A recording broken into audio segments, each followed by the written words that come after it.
What you have produced is a handful of outrages, and we'll take them one at a time. How's that?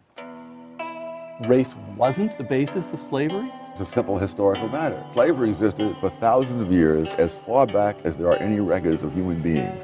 Archaeological finds suggest slavery existed before human beings could read and write. A racial difference between the slaves and the enslavers, that is a relatively new phenomenon. You didn't have in ancient time the ability to go to another continent and move millions of people of a different race across the ocean. So you enslaved the people who were nearby. The Europeans enslaved Slavs for centuries before they brought the first black Africans to the Western Hemisphere. Race got mixed into it in the United States more than anywhere else for a very simple reason. The United States was founded, the Declaration said, all men are created equal. If that's true, then the only way you can justify slavery is to say that some men are less than men. But in Brazil, where Brazil imported more slaves than the United States, there was no such ideology.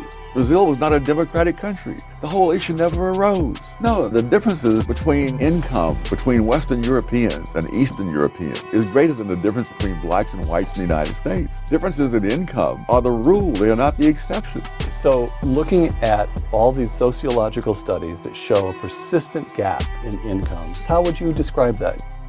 Wrong, I think, sums it up. It is not true. Hispanics have a lower per capita income than blacks. Hispanic households and families have a higher income than black households and families, simply because the Hispanic families are larger. This last assertion, race and discrimination, you suggest, are not so closely linked that they move up and down together. First of all, distinguish the two, race and discrimination. Racism is an attitude inside people's heads. Discrimination is an overt act taking place outside in the real world. Okay. Not only with blacks, we find the same thing with Jews in previous centuries. That part of the United States where there was the most racism against blacks, namely the South, is where black construction workers were much more common than they were in the North, right on into the 20th century.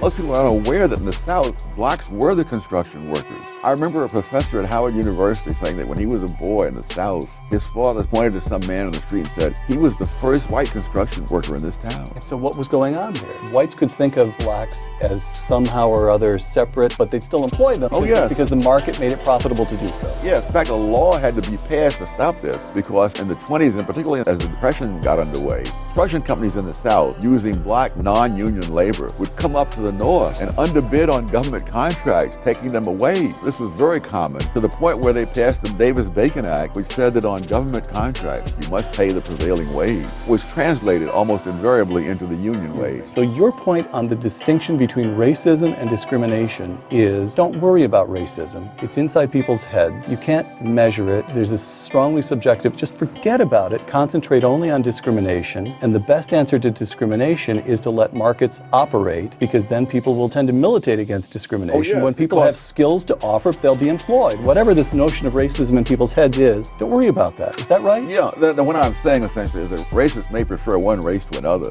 but they prefer themselves to everybody else.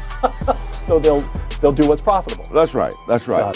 That was even true in South Africa under apartheid, that there were hundreds of construction companies in South Africa that were fined in a government crackdown because they were hiring more blacks and in higher positions than they were allowed to under the apartheid law, because that was where the money was. All right.